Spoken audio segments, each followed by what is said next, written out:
est plus ou moins tous d'accord, en tout cas les réservistes fraîchement démobilisés, c'est qu'en sortant du théâtre des opérations, on a été absolument choqués de la façon dont la presse israélienne couvre cette guerre. On sort d'un théâtre d'opération où il n'y a pas du tout de question sur qui est en train de gagner le combat, qui est en train de gagner bataille après bataille, qui avance selon un programme clair pour atteindre des objectifs clairs. Et lorsqu'on arrive à la maison, puis on passe sur les journaux, on a le droit à des éditorialistes qui nous parlent d'une guerre qu'on ne saurait pas gagner, on a le droit à des sujets aux 20 heures qui parlent d'un effritement qui n'existe absolument pas. Nous avons le plaisir d'être en ligne avec Raphaël Hamzalag. Raphaël, bonjour, Boker Tov. Bonjour, Boker Tov, Daniel. Merci d'être avec nous ce matin. Je rappelle que vous êtes membre du Likoud et dans le cas précis, puisque nous sommes en état de guerre, vous avez passé, on va dire, 2 des 3 derniers mois au moins en Milouïm, mais en particulier dans la bande de Gaza, au combat donc dans cette guerre contre le Hamas. Alors, d'abord, je voudrais avoir votre impression. Est-ce que ce sentiment que l'on a, qui est très net lorsque l'on est à l'armée, à l'intérieur de la bande de Gaza, ou même lorsque l'on porte l'uniforme dans le sud, dans le nord du pays, eh bien, on sent cette solidarité, on sent qu'il n'y a pas de clivage politique, que la politique n'a pas de place lorsque l'on est en uniforme. Est-ce que ce sentiment s'est maintenu jusqu'à ces derniers jours, ou alors il y a aussi un effritement au sein des réservistes de l'armée israélienne? Non, il y a absolument aucun effritement. J'étais avant-hier de retour à la base pour j'allais dire une dernière journée avant la trêve, on va dire cela comme ça, la trêve de notre unité. J'allais dire l'union, la cohésion des troupes est parfaite. On est dans une guerre qui est une guerre pour l'existence même de l'État d'Israël, pour notre pérennité. Il n'y a pas de place pour des discussions politiques de droite, de gauche, et pas simplement dans la cohésion, mais même dans les sujets. Pourtant, on a été très longtemps ensemble. Ce sont pas des sujets qui ont été abordés parce qu'on a des choses beaucoup plus importantes à faire. Et alors, comment vous expliquez cette dissonance entre ce qui se passe sur le terrain, dans la bande de Gaza, pendant les combats, même dans toutes les unités de réservistes, on va dire en particulier, parce que peut-être que les soldats du contingent sont moins à même de parler de politique, mais les réservistes, naturellement, ils peuvent parler de politique. Comment vous expliquez cette cohésion et cette dissonance avec ce que l'on voit à l'arrière? Alors peut-être que vous allez me dire que c'est le reflet de la presse, des médias, de certains médias israéliens, mais on a le sentiment qu'on recommence, surtout après le verdict de la Cour suprême, on recommence nos mauvaises habitudes d'avant le 7 octobre. Écoute Daniel, je pense que le sujet sur lequel on est plus ou moins tous d'accord, en tout cas les réservistes fraîchement démobilisés, c'est qu'en sortant du théâtre des opérations, on a été absolument choqués de la façon dont la presse israélienne couvre le conflit, couvre cette guerre. On sort d'un théâtre d'opération où il n'y a pas du tout de question sur qui est en train de gagner le combat, qui est en train de gagner bataille après bataille, et qui avance selon un programme clair pour atteindre des objectifs clairs. Et lorsqu'on arrive à la maison, puis on passe sur les journaux, on a le droit à des éditorialistes qui nous parlent d'une guerre qu'on ne saurait pas gagner, on a le droit à des sujets aux 20 heures qui parlent d'un effritement qui n'existe absolument pas. On a vraiment l'impression que cette guerre, elle est extrêmement mal couverte, ou en tout cas extrêmement mal analysée. Et le seul élément qui va, j'allais dire, blesser la cohésion des troupes, c'est vraiment ce sentiment qu'il y a toute une frange des médias israéliens, parce que c'est bien plus les médias que Tsahal ou que l'appareil d'État, qui n'arrivent pas à comprendre ce qui se passe. J'ai même eu à réagir sur les réseaux. J'ai été questionné, j'ai eu à réagir en disant, écoutez, moi je sors de Gaza, j'arrive à Netanya, j'ai la possibilité d'avoir de l'eau, de l'électricité, d'aller faire mes courses, d'aller à un concert, d'aller au travail, enfin bref, d'avoir une vie plus ou moins normale. Mais à Gaza, dans le nord de la bande de Gaza et à Gaza en général, il n'y a rien de tout ça. Les populations ont été par millions en tout cas par plus d'un million de personnes ont été complètement démobilisées.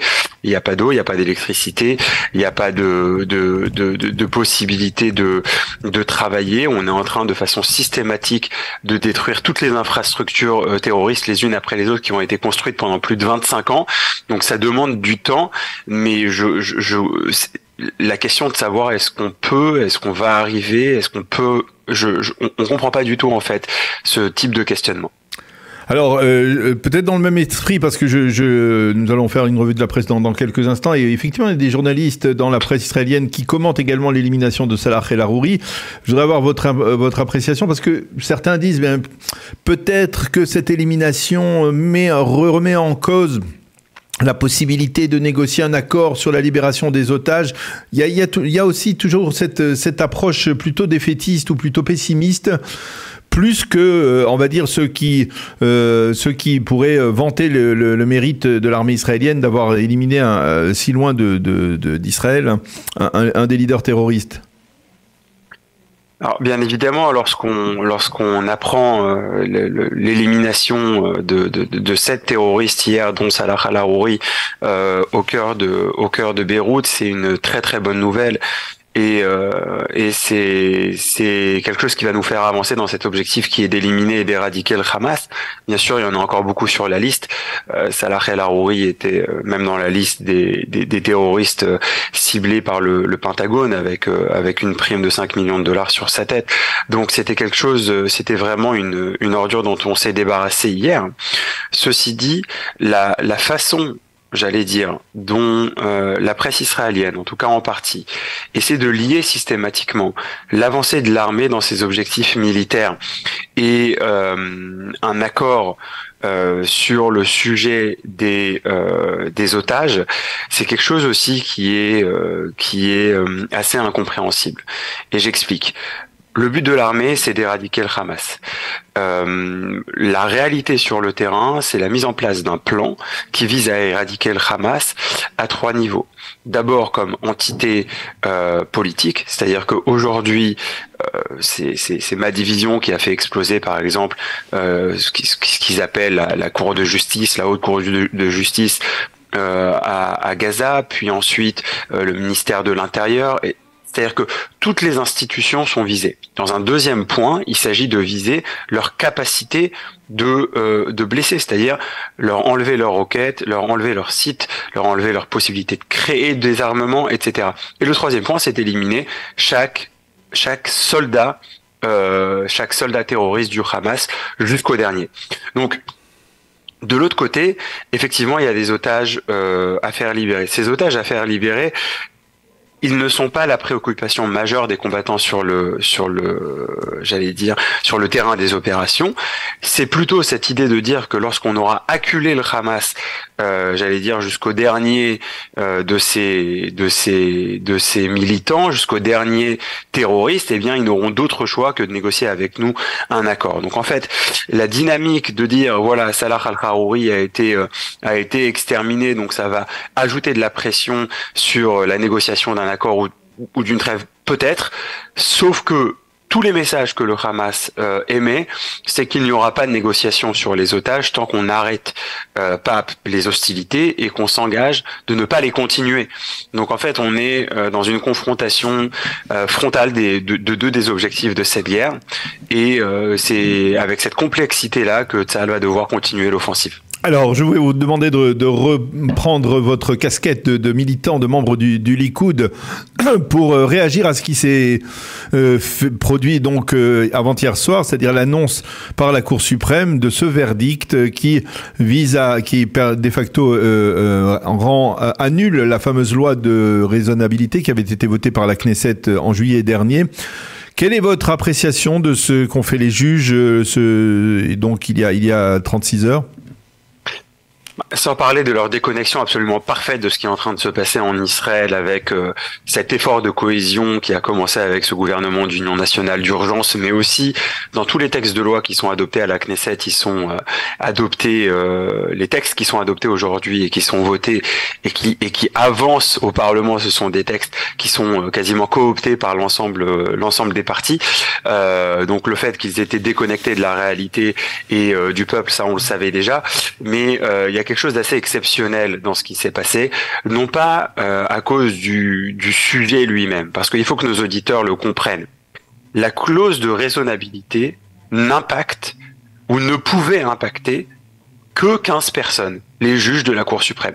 Ce n'est pas une loi qui peut impacter, j'allais dire, la société israélienne, comme les lois qui ont été votées contre, par exemple, vous savez, les Érythréens et cette idée de pouvoir les renvoyer dans leur pays, et puis la Cour suprême s'y est opposée et a annulé à 3 reprises la loi. Ça aurait eu un impact sur le peuple. Là, les seuls qui pouvaient invoquer la clause d'irraisonnabilité pour annuler un texte de loi voté par la Knesset, c'était effectivement les 15 juges de la Cour suprême, parce que seuls les juges de la Cour suprême sont à même d'être saisis sur des sujets de ce type. Oui, vous voulez dire que en fait, un juge d'une autre instance ne peut pas s'exprimer sur un texte de loi. Donc en fait, qu'a demandé le Parlement à la Cour suprême dans ce texte de loi?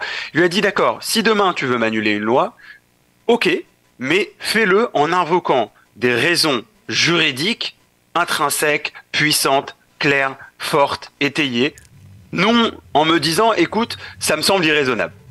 Et avec une effronterie sans limite, 15 juges de la Cour suprême, à 8 contre 7, ont décidé que non, eux, ils avaient le droit de mettre à la poubelle un texte de loi qui avait passé la première, la deuxième, la troisième lecture, les commissions, et qui avait été donc était le fruit de la loi de la démocratie et du législateur, juste en disant, eh bien, on est 3 juges à la Cour suprême, parce qu'il faut savoir que c'est à 3 que ça peut aussi s'annuler, on n'a pas besoin de 15 à chaque fois. Eh bien, à 2 pour 1, on décide d'annuler tel texte parce qu'il nous juge, on le juge irraisonnable. Ça montre la déconnexion, alors ils ont encore aujourd'hui plein d'autres raisons qui auraient pu être invoquées pour décider de contrecarrer tel ou tel texte. Ça montre la déconnexion des juges, et ça montre l'importance en fait de cette réforme judiciaire qui avait été enclenchée, parce que bien évidemment l'opposition n'arrêtait de dire oui, on va essayer de changer les règles et changer la donne. Là pour le coup, la seule chose qui a été votée, la seule donne qu'on voulait changer, c'est de dire si vous avez la prétention de vouloir annuler une loi qui a suivi tout le processus légal et qui représente la volonté du peuple, ayez au moins l'obligeance d'invoquer des raisons qui soient des raisons objectives et qui elles-mêmes trouvent leur source dans la loi. Alors, cette décision, ce verdict de la Cour suprême, c'est un coup dur, incontestablement, et vous l'admettrez avec moi, je suppose, pour le ministre de la Justice, Yariv Levin. Aujourd'hui, on est un an, quasiment jour pour jour, puisque c'est le 4 janvier dernier que Yariv Levin avait présenté cette réforme judiciaire. Un an après, le bilan est, on va dire, extrêmement négatif, c'est-à-dire aucun acquis véritable, aucun changement véritable. Est-ce que, en y réfléchissant plus, en tant que membre du Likoud, finalement, l'approche d'Ayelet Shaked, qui avait été ministre de la Justice pendant 4 ans, celle visant à agir avec peut-être parfois une forme de ruse, avec une forme de nuance, de modération, plutôt que de mettre les pieds dans le plat, c'était pas la bonne solution pour essayer d'imposer cette réforme judiciaire au lendemain des élections de l'année dernière? Absolument pas, Daniel, absolument pas. D'ailleurs, Ayelet Shaked, on n'arrête pas de surfer ce qu'elle a fait. Au final, Ayelet Shaked, elle a poussé des juges qui ont, dans le jugement qui a été rendu il y a quelques jours, qui ont mis en avant le fait que intrinsèquement, la Cour suprême avait le droit de remettre en question des lois constitutionnelles. Donc ce qu'a fait Ayelet Shaked, c'est qu'elle a effectivement profité d'une occasion qui s'est offerte à elle avec Efin Navé qui représentait à la commission et lui donnait une possibilité et une force de pression, et c'est très bien qu'elle l'ait fait, mais au final l'impact que ça a eu sur l'équilibre entre les pouvoirs a été extrêmement minime.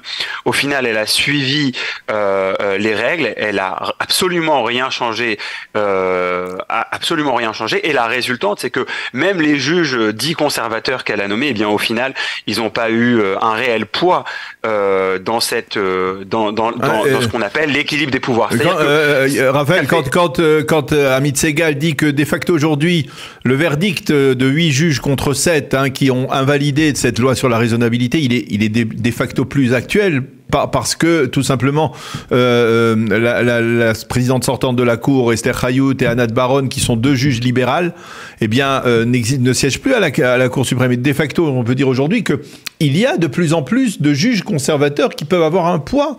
Et finalement, quand on voit que Yariv Levin n'a rien réussi à faire passer pendant cette année, peut-être que finalement, on se dit, la méthode douce, c'est peut-être la meilleure. Mais c'est pas une méthode douce, il faut le comprendre. C'est-à-dire que effectivement, là, on aurait la chance de voir Solberg comme président de la Cour suprême, et c'est lui qui va choisir quel juge, j'allais dire, va juger dans quel dossier. On sait aujourd'hui, malheureusement. C'est absolument abject, mais on sait, en fonction du nom des juges qui sont sur tel et tel dossier, on sait quel va être le résultat de ce dossier. C'est absolument abject. On parle de choses, lorsqu'on parle de justice, alors qu'on sait que si c'est Baron, Amit et Fogelman, on sait exactement quel va être le résultat du jugement sur la conversion réformiste ou sur tel et tel sujet sociétal. Là, l'approche dont tu parles, elle peut être intéressante. Le problème, c'est que si on change pas les règles du jeu, au même titre que ça peut jouer en notre faveur lorsqu'il y a quelque chose, j'allais dire, une corrélation, une conjoncture qui est favorable, eh bien ça peut jouer en notre défaveur lorsque la conjoncture va dans l'autre sens, lorsque c'est pas Solberg qui est le plus âgé et qui doit prendre la tête de la Cour suprême. Et qu'adviendra-t-il si c'est par exemple l'ultra activiste qui est le juge Amit. Donc moi je pense que ce qu'a fait Yariv Levin, c'est qu'il a réussi à mettre au devant de la scène la nécessité d'une réforme. C'est-à-dire qu'aujourd'hui, on peut dire qu'il a rien obtenu, mais on peut dire aussi que pour la première fois depuis 30 ans, pour la première fois depuis la révolution constitutionnelle d'Aaron Barak, est faite par Aaron Barak, pour la première fois ce sujet qui était, mais vraiment, tu suis la politique israélienne depuis des décennies, tu sais très bien que Yariv Levin en parle depuis depuis les années 2000, personne n'en faisait acte, personne ne voulait faire avancer cela. Benjamin Netanyahou était un des plus grands, j'allais dire, des défenseurs de la façon dont la Cour suprême était constituée, était nommée, était renouvelée. Donc, les choses ont changé. Alors bien évidemment, il faut courir sur le long terme, il faut comprendre que c'est un marathon et pas un sprint, mais je crois que en mettant exactement sur ce jugement-là et sur le fait qu'il ait été annulé, on a mis en exergue la nécessité d'arriver à une réforme. Alors bien évidemment, la direction, c'est de réussir à faire une réforme qui va être acquise et qui va être cooptée par une grande majorité, non seulement de la coalition ou de l'opposition, ou tout simplement de la coalition actuelle, étant donné que on a presque 80 députés qui appartiennent à ce gouvernement d'urgence. Donc je pense que c'est un gouvernement qui pourrait aussi s'asseoir et proposer une réforme cooptée, qui serait et qui a toujours été, à mon avis, le but de Yariv Levin dans son approche.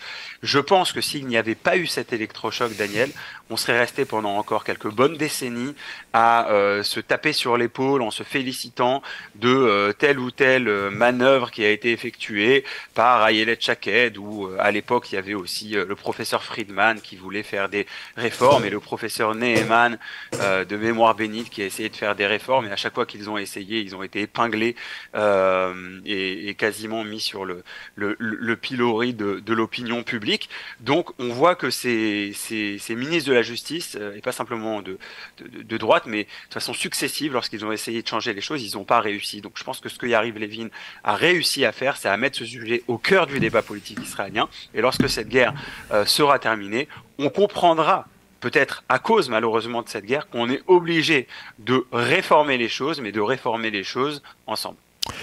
Eh bien, Raphaël Amzalag, merci beaucoup pour avoir accepté de répondre à nos questions sur ces divers sujets, à la fois ceux liés à la guerre directement, à votre période de réserve dans la bande de Gaza, aux tensions entre les militaires et les civils, ou en particulier les militaires et les journalistes, on va dire, dans le cas précis, et puis également, donc après ce verdict de la Cour suprême. Merci d'avoir répondu à nos questions ce matin. Bonne journée et une journée sereine pour tout le monde. Merci.